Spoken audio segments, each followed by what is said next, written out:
Buenas noches, estimada teleaudiencia. Bienvenidos a nuestro programa Legalmente Hablando. Los saluda Ricardo Daniel Saciain Sosa.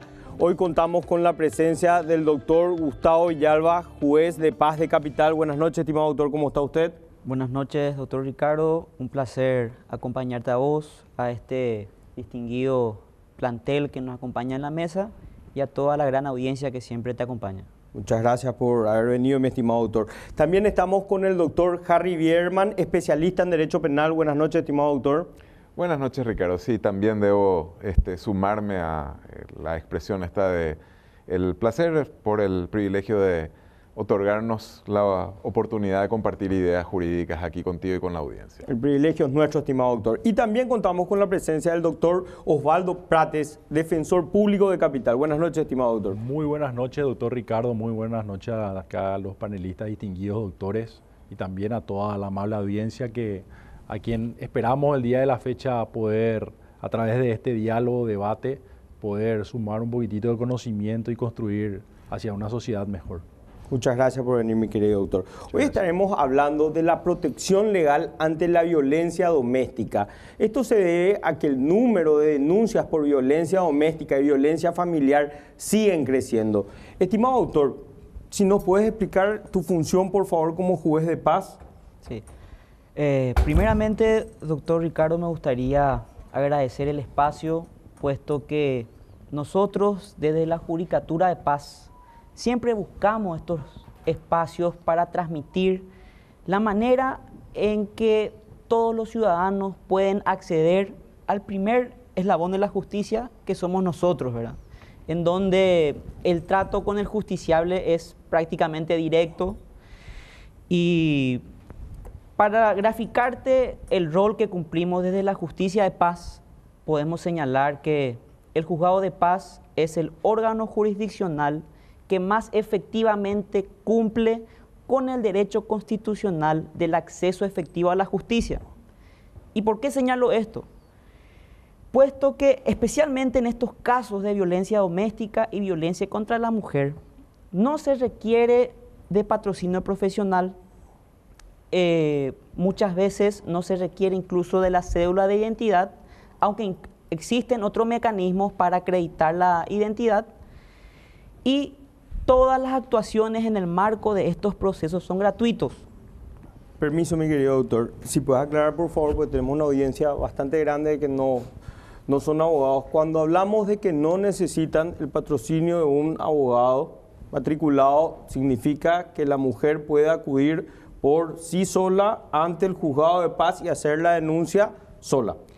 Totalmente, doctor. Es una posibilidad que le otorga la normativa, pero desde mi punto de vista no es recomendable, o es recomendable siempre acudir al asesoramiento profesional, debido a que estas personas tienen una formación de años para el ejercicio efectivo, ya sea de la defensa o de la persecución de la denuncia, ¿verdad? Entonces, y es uno de los temas que puedo palpar en primera persona hoy en día desde el otro lado del mostrador, como decimos en los pasillos, en los tribunales, porque vemos cómo acuden en su gran mayoría las personas, y aquellas personas que acuden muchas veces sin el acompañamiento, ya sea de abogado o de la defensa pública, encuentran ciertas dificultades al momento del ejercicio del proceso, ¿verdad? De lo que les toque desarrollar, ya sea desde el lado del denunciante o del lado del denunciado. Bueno, siempre tenemos que recordar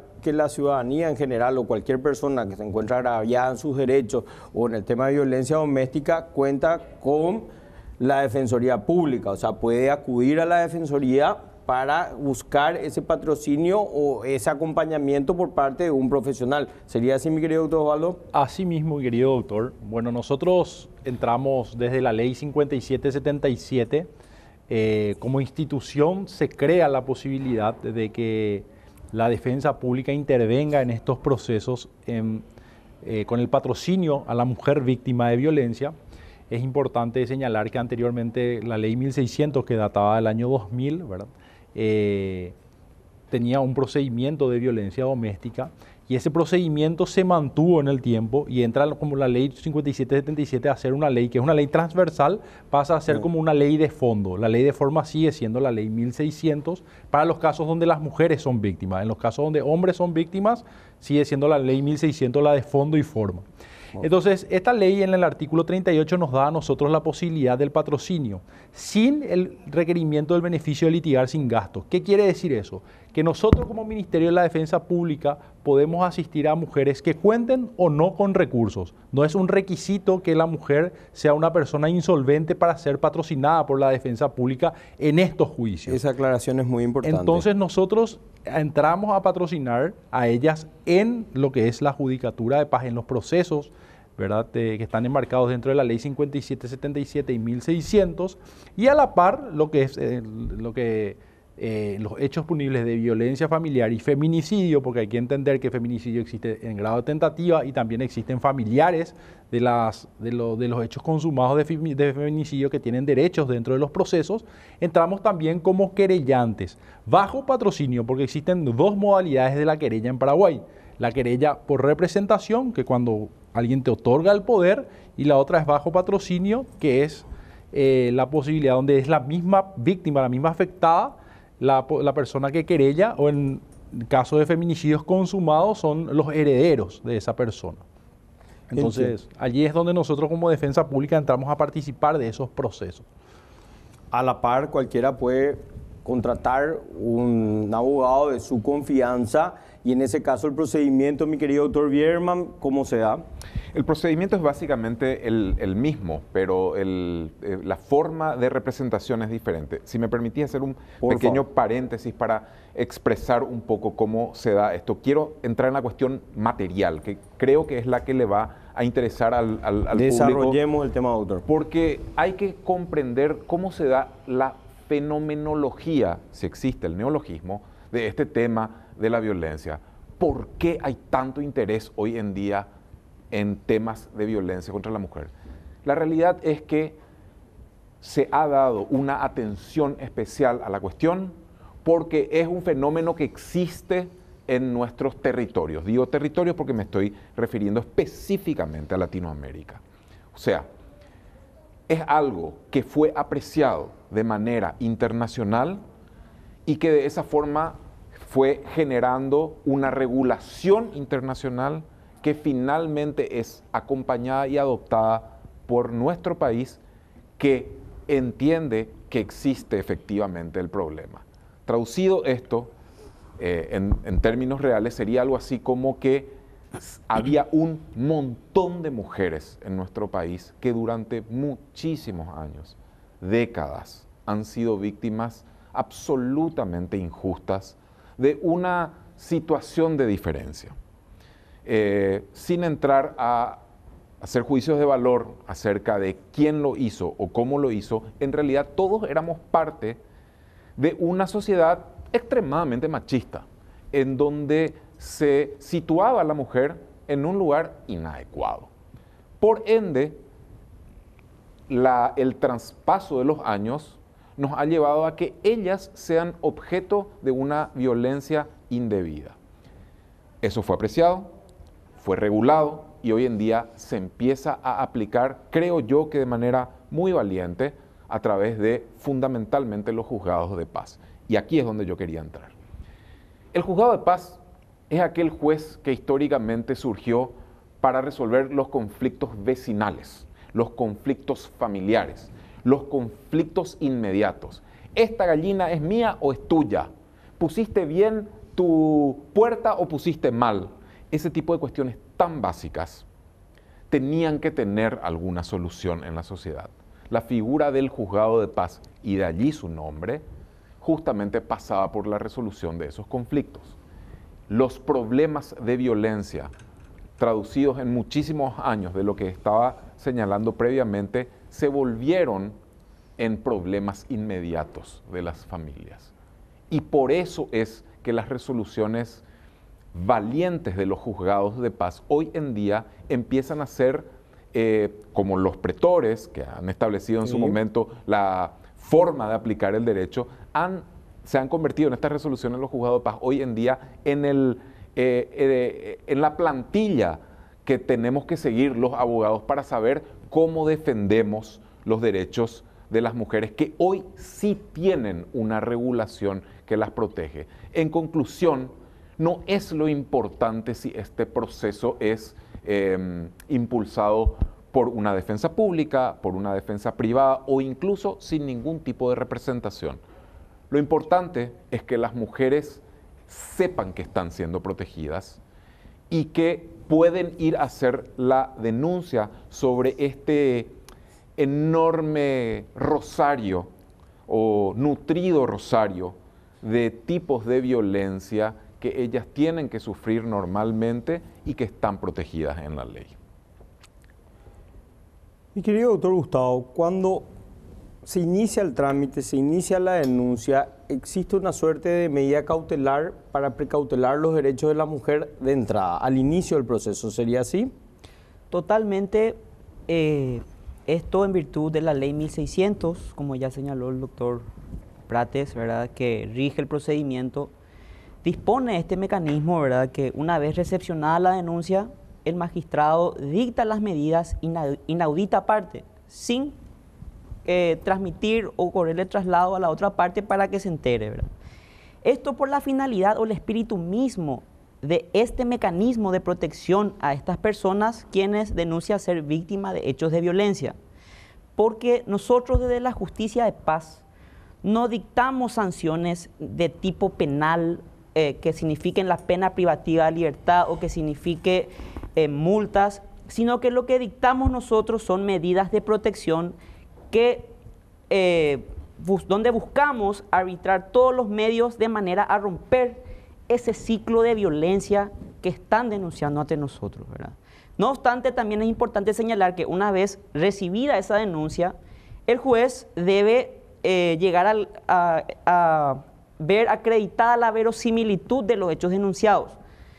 Eso significa que solamente el relato tenga ese aspecto de verdad, pero bajo la condición de que una vez dictadas las medidas y notificadas esas medidas, se citan a dos audiencias. Una para la persona denunciante, a los efectos que se ratifique de la denuncia realizada y que pueda agregar todas las pruebas que acrediten esos hechos. Okay. No obstante, también es importante señalar de que nosotros siempre vamos a respetar el sagrado derecho de la defensa. Por eso es que nosotros también con mucha atención escuchamos el descargo de todas las personas que son denunciadas y también tienen esa oportunidad de refutar mediante pruebas todo eso que están siendo parte de la denuncia, ¿verdad?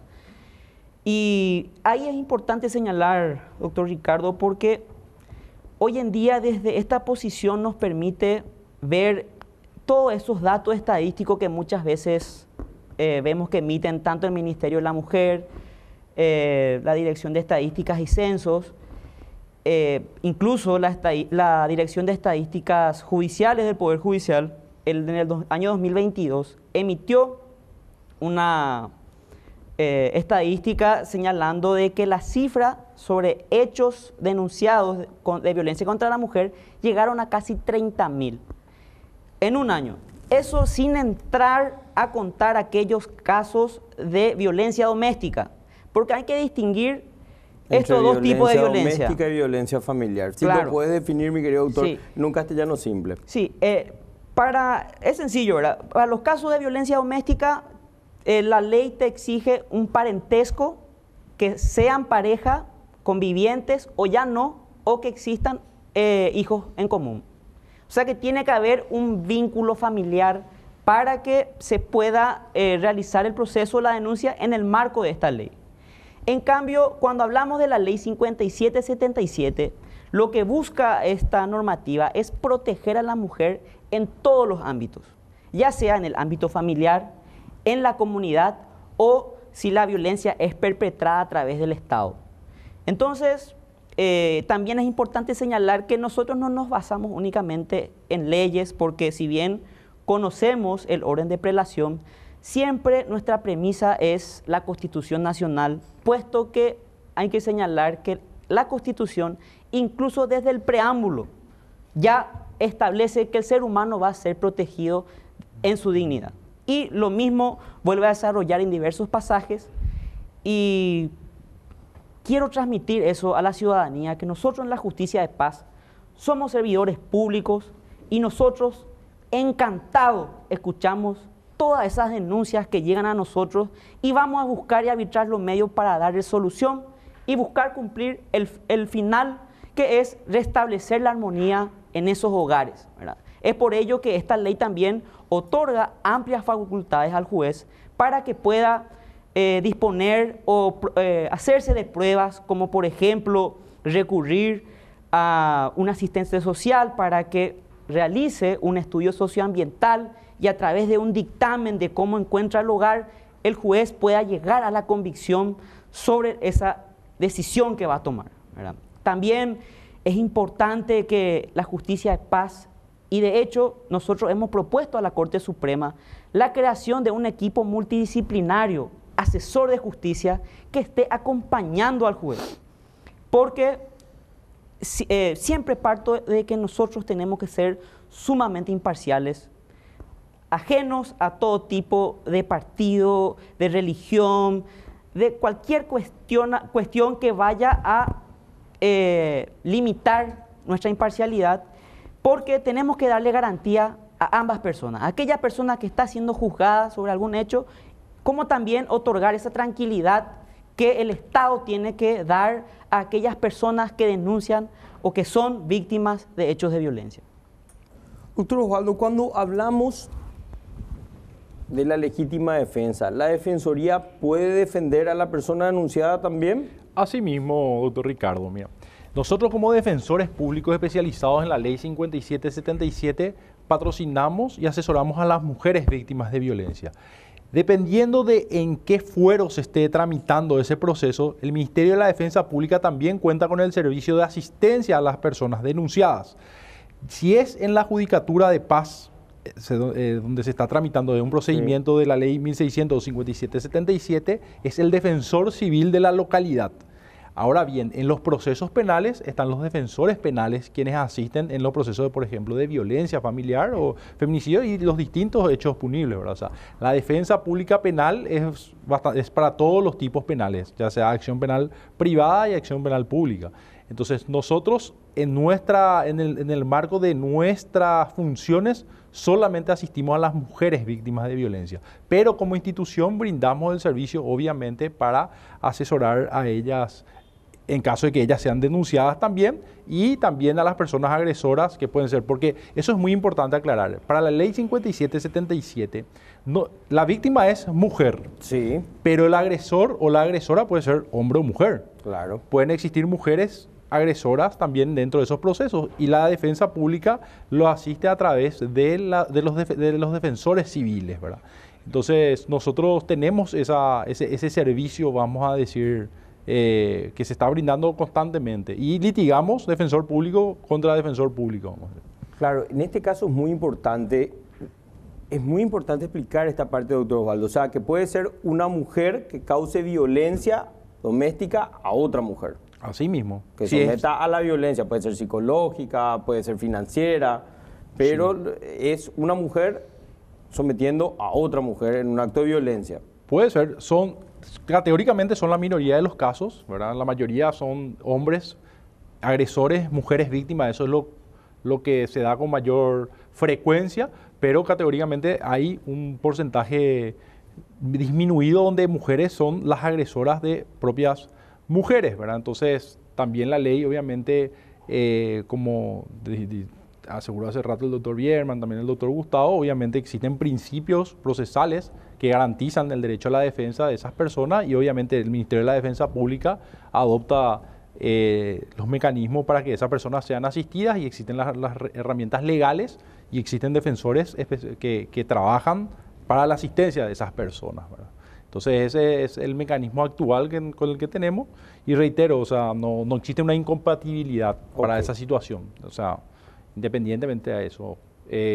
Actualmente también está pasando el tema en los procesos penales, ¿verdad? Donde nosotros hacemos querellas solamente en dos tipos penales, ¿verdad? Porque Hay que entender muy bien también ese punto. En la ley 5777 se establece que los tipos penales que se establecen en esa ley son de acción penal pública.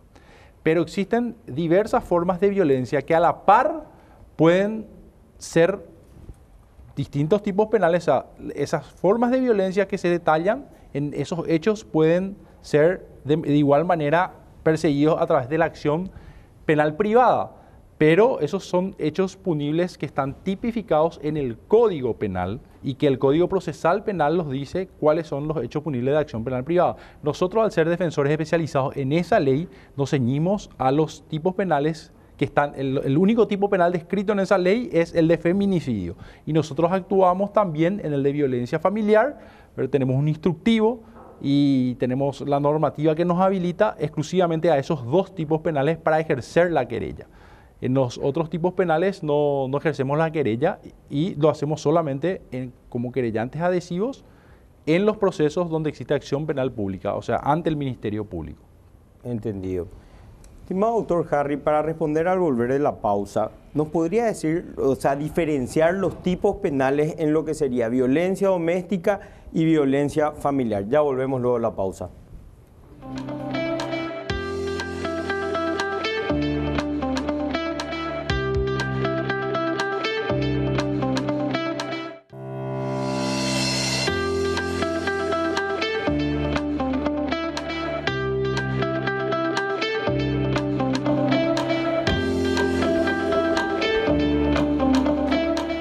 Seguimos nuestro programa Legalmente Hablando. Estamos tocando un tema muy delicado que es la violencia a la mujer. Y mi querido doctor Harry Bierman, necesitamos diferenciar los tipos penales que existen en el tema de violencia doméstica y violencia familiar. Pues son dos cosas diferentes. La violencia doméstica se tramita ante el juzgado de paz y la violencia familiar se tramita ante un juzgado penal.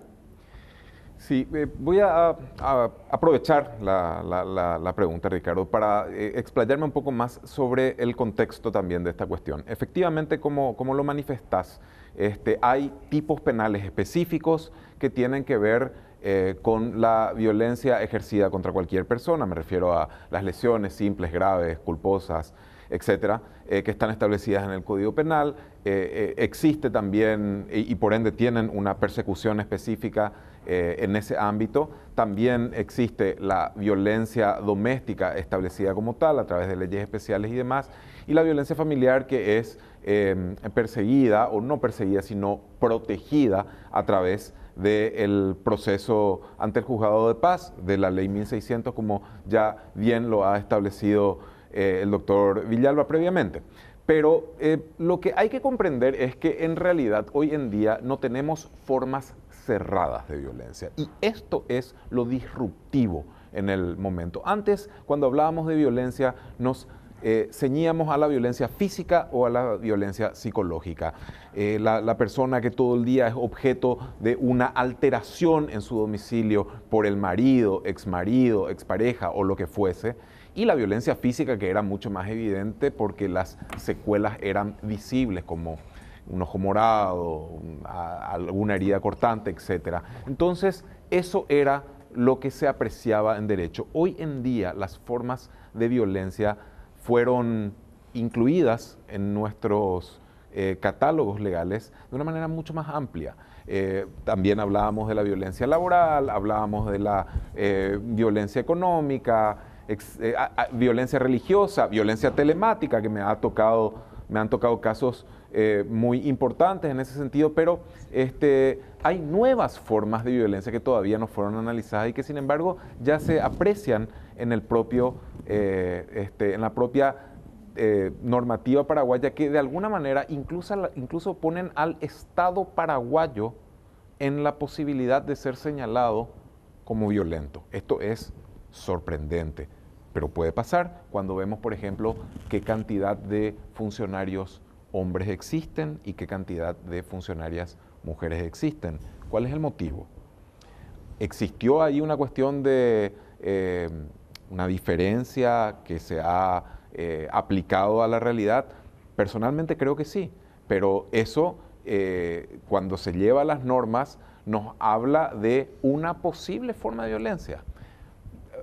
Vamos a un caso muy real, que en nuestro país se ve en cada vuelta de esquina. Hay personas que conviven durante muchísimos años, pero te hablo de décadas, que llega el momento del fallecimiento de uno de ellos y que nos pone ante una situación en la cual la supérstite, en este caso una mujer, Sí. no tiene ningún reclamo posible sobre los bienes que ella construyó de manera conjunta con esa persona que falleció, porque existía un matrimonio previo.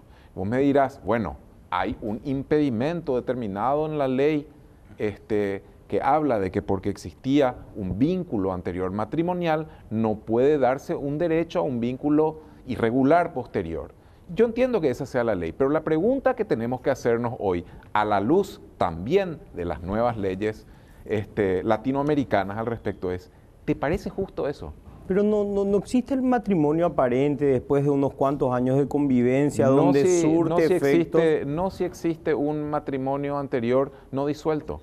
Y esta es una... ya, ahí entendí bien, explico? no había comprendido. O sea, para no entrar en un caso de bigamia, o sea, la persona sigue casado legalmente con alguien, pero convive con otra persona. ¿Y o te sea, parece nunca se justo creó el que divorcio? esta segunda persona que pudo haberle acompañado 30 años, ¿te parece justo que no tenga ningún derecho?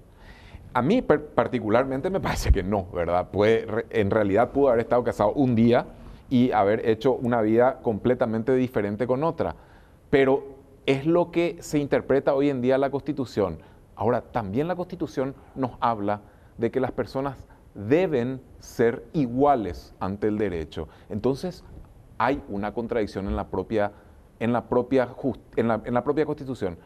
¿Le convierte eso de alguna manera en violentas a las resoluciones judiciales, al Estado paraguayo, que resuelve en este sentido?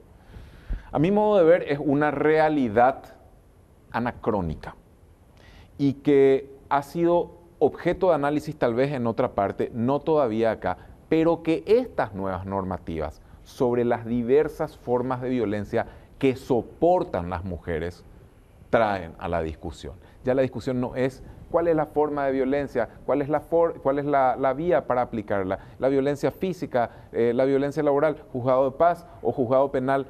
En realidad, lo que se nos está planteando acá es que la mujer debe ser igual que el hombre e igual que también las propias mujeres.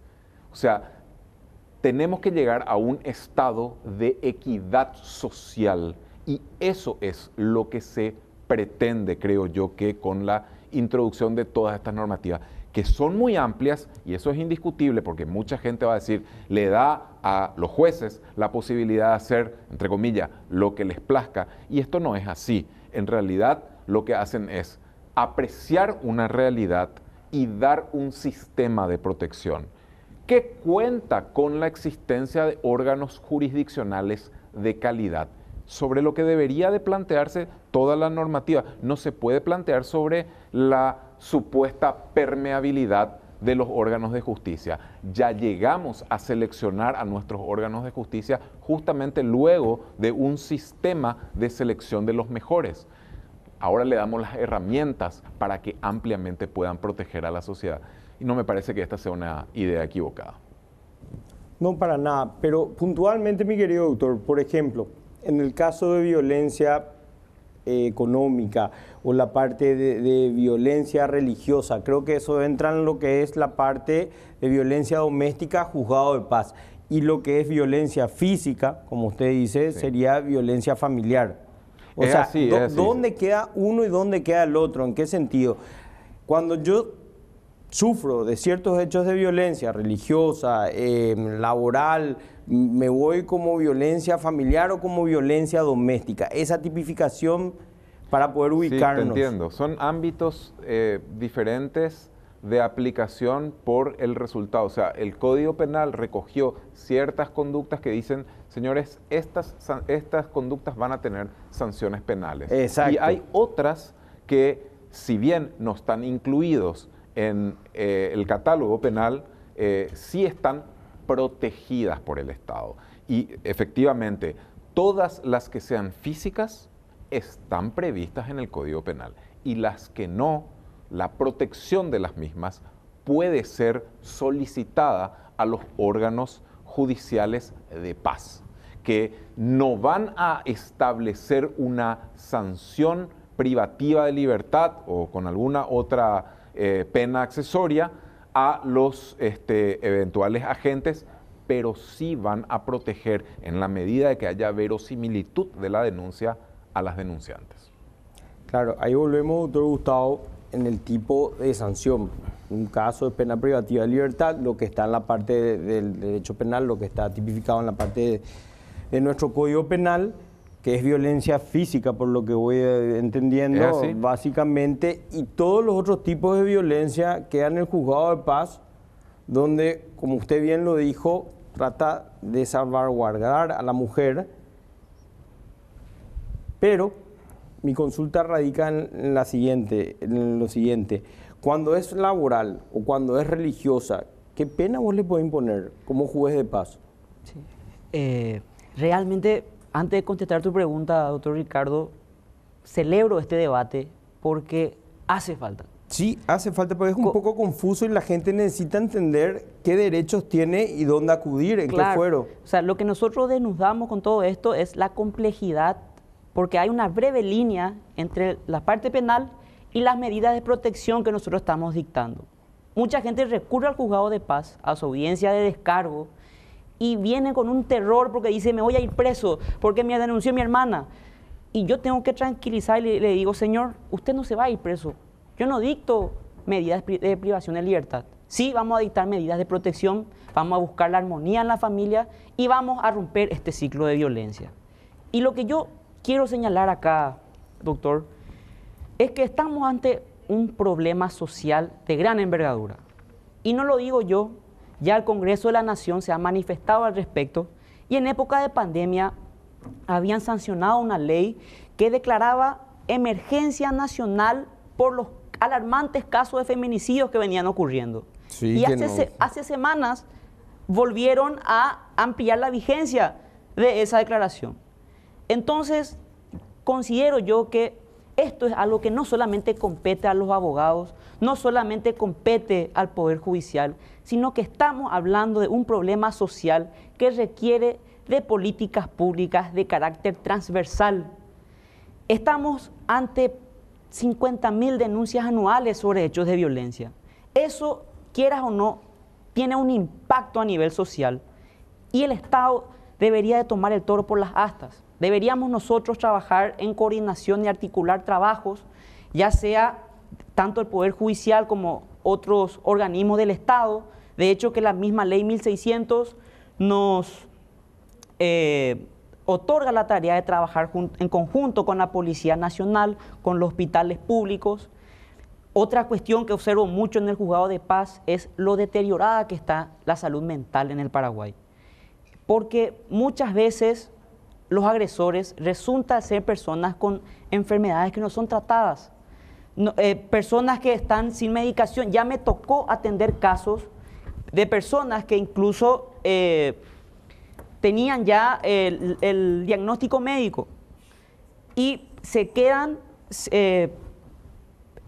con esa, terminan siendo víctimas también del proceso porque no pueden controlar su conducta.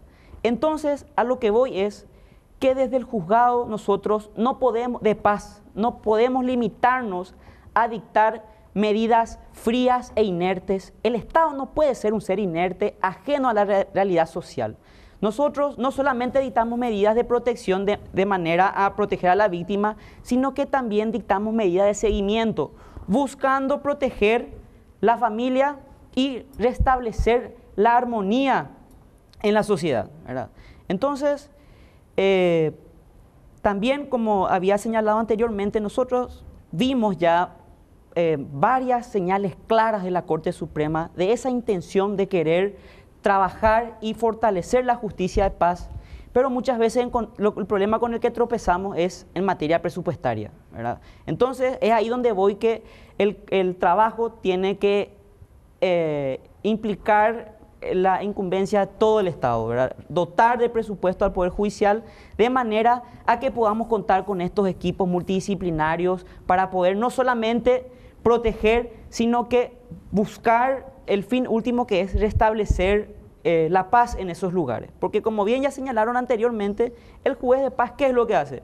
Es eso, esas discusiones que nos llegan a los estrados judiciales ya, como los juzgados de primera instancia, ya sea de cualquier ámbito, nosotros nos encargamos de restablecer la armonía en ese lugar, ¿verdad? Entonces, aprovecho la oportunidad para resaltar ese punto, querido doctor. Excelente. Estimado doctor Osvaldo, en su experiencia, ¿cuáles son los tipos de violencia que más se dan?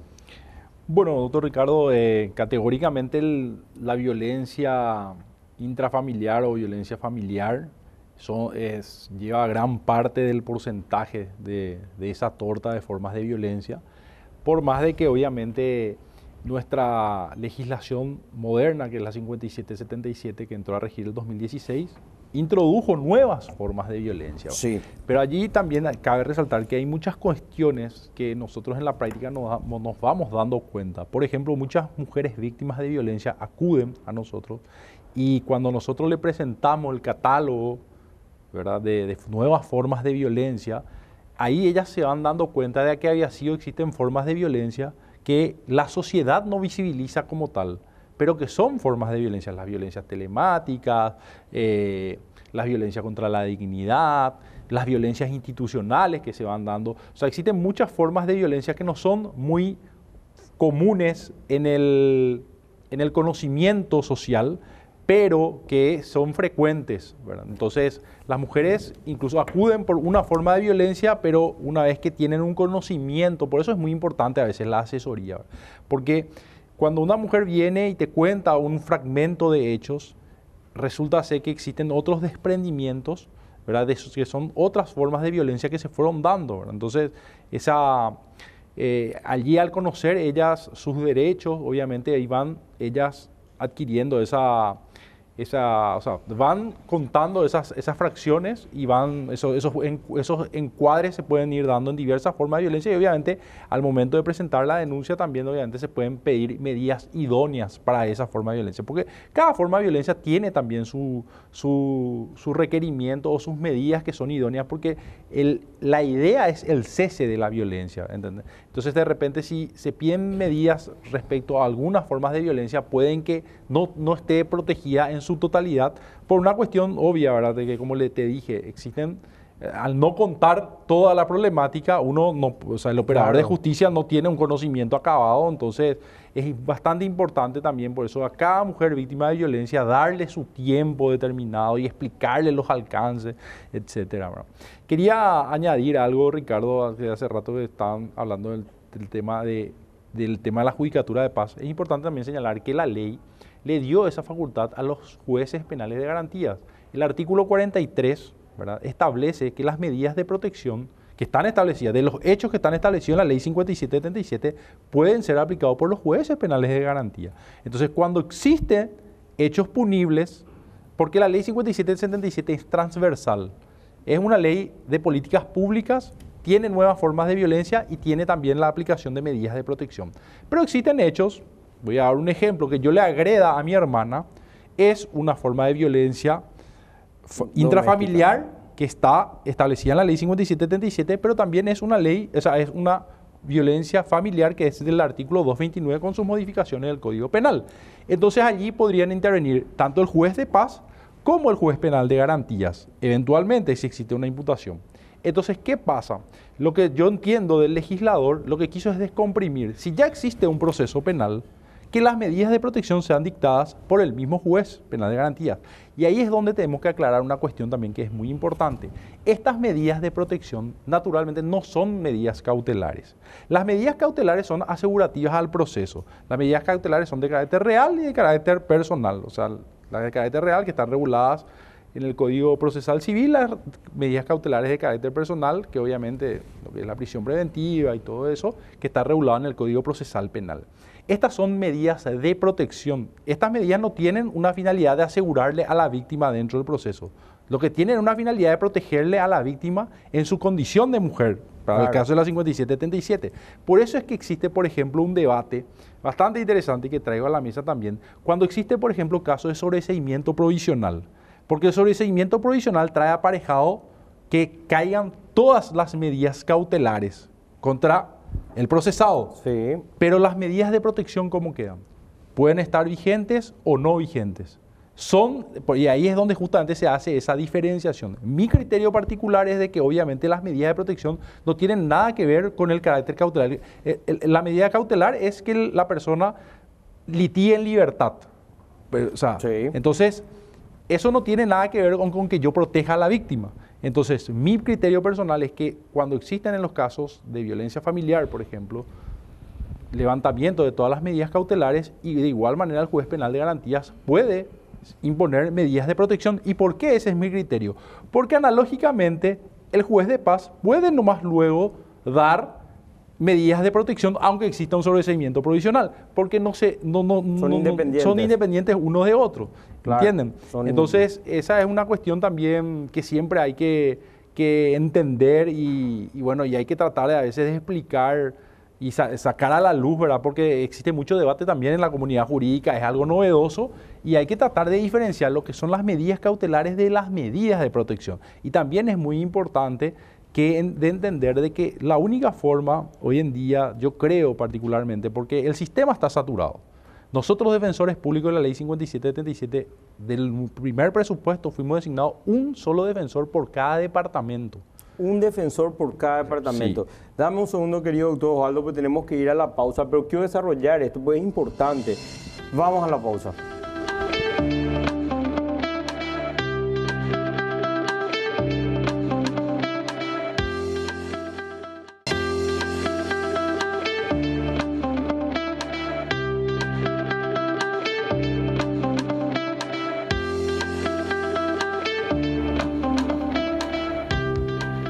Seguimos nuestro programa Legalmente Hablando. Doctor Osvaldo, estamos hablando de un defensor por departamento. Inicialmente los defensores de la ley 5777, los defensores públicos que fuimos designados, en la primera tanda solamente fuimos 16. Imagínate que el Chaco tiene 3 departamentos y tiene un solo defensor público. Capital imposible dar abasto, no. Central es un departamento donde se habla de que aproximadamente viven 1 millón de mujeres. Tú tenías designada una sola defensora pública, la defensora general posteriormente, obviamente debido a la cantidad de casos, designó 2 en Asunción, 2, o sea, 1 más 1 nuevo en Asunción, 1 más 1 nuevo en Central y también el departamento de Caguazú, que es uno de los departamentos que mayor hechos de violencia tenía. Entonces se fueron designando para efectos de poder dar una asistencia. El tema es que la Defensoría Pública básicamente también, así como habló el doctor de la Judicatura de Paz, trata de tener un vínculo cercano el trato cercano con el justiciable, ¿verdad? Entonces, es imposible actualmente con la cantidad de defensores públicos, que actualmente somos 19 en todo el país, de dar abasto medianamente a lo que pueda llegar a la cantidad de casos, el volumen de casos que puedan haber. Es imposible. Es humanamente imposible. Somos prácticamente 8 millones de habitantes, el 50% de mujeres son 4 millones, en edad adulta, pero es imposible. Y por eso te digo, doctor Ricardo, imagínate la magnitud del departamento de Concepción, del departamento de San Pedro. Te hablo en competencia territorial. Ir a asistir en Capi y Barú a San Pedro y Comandillú es más o menos de Asunción a Ciudad del Este. Entonces, te doy un ejemplo. ¿Cómo llegas a asistirle de manera, porque estamos hablando de audiencia, de producción, sustanciación de pruebas, estamos hablando de procesos penales, los hechos punibles, o sea, no todas las localidades tienen fiscalías tampoco, pero, o sea, entonces es una cuestión no solamente en cantidad de volumen de casos, sino en una cuestión de traslado. Muchas veces existen casos donde lastimosamente se hace lo humanamente posible, ¿verdad? Claro. Pero si nosotros queremos, evidentemente, tener un servicio más efectivo, necesitamos que la clase política entienda de que es necesario dotar de operadores de justicia para esto. El día del lanzamiento del Congreso por los 25 años del un homenaje a 25 años del Código Procesal Penal, hizo su alocución el presidente de la Corte, el doctor Diesel, y él habló justamente del acceso de las mujeres y niños, del acceso a la justicia como uno de los nuevos paradigmas de una, ya sea una transformación o no, del Código Procesal, ¿verdad? Porque nosotros tenemos un Código Procesal bastante bueno, ¿verdad? Pero nuestro Código Procesal Penal, me refiero, pero nuestro Código Procesal Penal, si tendríamos que ver un déficit, el déficit es justamente el acceso de las víctimas, o sea, el acceso al proceso a ser parte del proceso por parte de las víctimas, valga la redundancia. Entonces, y si eso trasladamos otra vez a las cuestiones que tengan que ver con mujeres y niños, obviamente se acentúa esa situación, ¿verdad? Entonces es un nuevo paradigma que nosotros tenemos que ir dando, y la clase política yo creo que de alguna u otra forma nos debe dar una mano dotando, Claro, ¿verdad?, de mayor cantidad de defensores, y obviamente eso trae también aparejado equipo técnico que hoy día tenemos. Con la defensa pública estamos tratando tenemos un instituto que va Claro, capacitando, una línea gratuita donde las mujeres pueden llamar, ¿verdad?, que es el 133, una línea, o sea, de cualquier operadora, está de 7 de la mañana a 11 de la noche todos los días, entonces pueden llamar para hacer sus consultas o en casos de urgencia, ¿verdad? Pero necesitamos dotarnos de más infraestructura categorial. excelente. Querido doctor Harry Bierman, perspectiva de género. Sí, justamente voy a tomar tu ejemplo referido recientemente, Ricardo. Señalabas que somos 8 millones de habitantes, probablemente 4 millones de mujeres, y es porque son el 50% en todo, pero no son el 50% de la realidad, no es el 50% del análisis jurídico, no es el 50% del trabajo, no es el 50%, aunque son realmente el 50% hombres y mujeres. Entonces, ¿qué es lo que se precisa aplicar para que la solución no sea el parche de la sanción, para que la solución sea el verdadero cambio evolutivo social? Esa herramienta es la perspectiva de género. Todos los órganos jurisdiccionales están obligados por ley, no por una cuestión de humanidad, sino por ley, a atender empáticamente lo que es la posición de la mujer y a darse cuenta de cuáles son las reacciones, las necesidades y sus circunstancias por la calidad de tal. Si efectivamente los órganos jurisdiccionales adoptan esta conducta de apreciar la perspectiva de género, vamos a tener resoluciones que no solamente resuelvan una cuestión en particular, sino que también pedagógicamente enseñen a la sociedad completa cuáles son las formas aceptadas y adoptadas por nuestra sociedad para manejar nuestras conductas en relación a determinadas cuestiones. Con ello, la función que realmente cumple el órgano jurisdiccional será mucho más amplia que la de sancionar a una persona o absolverla. Será la de generar casi un nuevo concepto que tiene que ser adoptado en nuestro país. Esto no es algo nuevo, ya ha ocurrido. Ríos de sangre iban a correr cuando se iba a adoptar la ley del divorcio. Íbamos a morirnos todos. Se adoptó la ley del divorcio.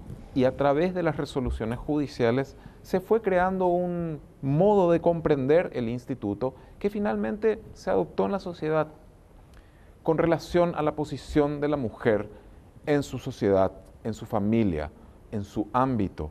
Se debe seguir el mismo camino. Entonces, es cierto que existen enormes falencias estructurales y requerimientos que se tienen que cumplir por parte del Estado, pero la solución no es que aquellas crezcan abultadamente todo el tiempo. La solución es que los casos vayan disminuyendo. Claro. Y para eso es que Concientización. se tiene que dar esa concientización a través de un elemento como el que me mencionaste, que creo de enorme valía, la perspectiva de género. El entender cuál es la realidad de esa persona sobre la cual se está resolviendo algo y que es el producto histórico de una situación que encadenadamente se viene dando. Doctor Gustavo Villalba, para ir cerrando el programa porque se nos fue el tiempo, ¿qué mensaje podemos darle a las mujeres víctimas de violencia? Sí, yo quisiera dirigirme a las mujeres, pero no solo también a las mujeres, sino a todo aquel grupo vulnerable. ¿Y a quiénes me refiero con grupo vulnerable?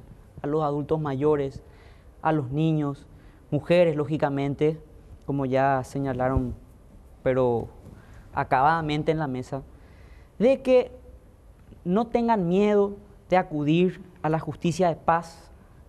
Nosotros estamos para servir. Tenemos en el Juzgado de Paz de la Catedral Primer Turno un equipo humano, pero maravilloso, con una vocación de servicio, que nos prestan o nos regalan muchas veces lo más valioso que tiene un ser humano, que es el tiempo, porque es lo único que ya no vuelve. Claro. Entonces, ahí van a encontrar a un servidor, ya desde el juez hasta todos los funcionarios que van a estar atendiendo de la mejor manera todas las denuncias o que vayan a llegar a nosotros, ¿verdad? Y te cuento con esto algo, doctor, también, que justamente atendiendo la sensibilidad de estos casos, nosotros en enero hemos finiquitado y remitido al archivo 20.803 expedientes inventariados. Era una oficina que estaba cargada de expedientes que hoy en día vaciamos y dedicamos 2 oficinas a la atención de los casos de violencia, justamente para otorgarle a aquellas personas esa confidencialidad que demanda la ley. Porque muchas veces una persona viene a denunciar y le denuncia al hermano, o le denuncia al padre, o le denuncia a muchas personas que tienen ese miedo de transmitir, y si no tenés un lugar idóneo para poder recepcionar Claro. y otorgarle esa confidencialidad para que pueda explayarse, porque muchas veces nosotros los jueces no solamente hacemos el trabajo de juzgador, sino que muchas veces también hasta de psicólogo, porque las personas cuando vienen en un estado de conmoción necesitan recibir ese calor del Estado para entender de que van a ser escuchados, ¿verdad? Claro, Que una contención. Una contención por parte del Estado. Entonces, el mensaje es ese, el mensaje es que desde el Poder Judicial, la máxima autoridad, que es la Corte Suprema de Justicia, ha bajado las políticas de estar al servicio de la ciudadanía. Es por ello que celebro este espacio, como también otro espacio. Nosotros tratamos de siempre llegar a los grupos más vulnerables para transmitir cómo pueden hacer efectivos sus reclamos, sus derechos ante nosotros. Entonces, agradecido una vez más, doctor, y a todos los que nos acompañan en la mesa. Doctor Osvaldo, doctor Gustavo, doctor Harry, muchas gracias por haber compartido. Yo creo que este es un tema que tenemos que volver a tocarlo y volver a desarrollar, porque un solo programa queda corto. Muchas gracias, estimadas de la audiencia. Nos vemos el próximo domingo a las 21 horas.